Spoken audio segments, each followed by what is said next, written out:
If you're staying in Amsterdam, why not stay right in the city center? WestCord City Centre Hotel in Amsterdam is but a 7-minute walk from Amsterdam Central train station.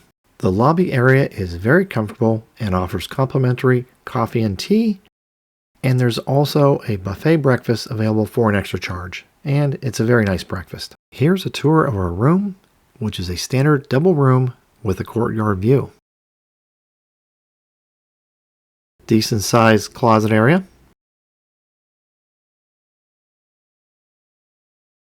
You can see the bed is a little close to the one wall. Television is a little small.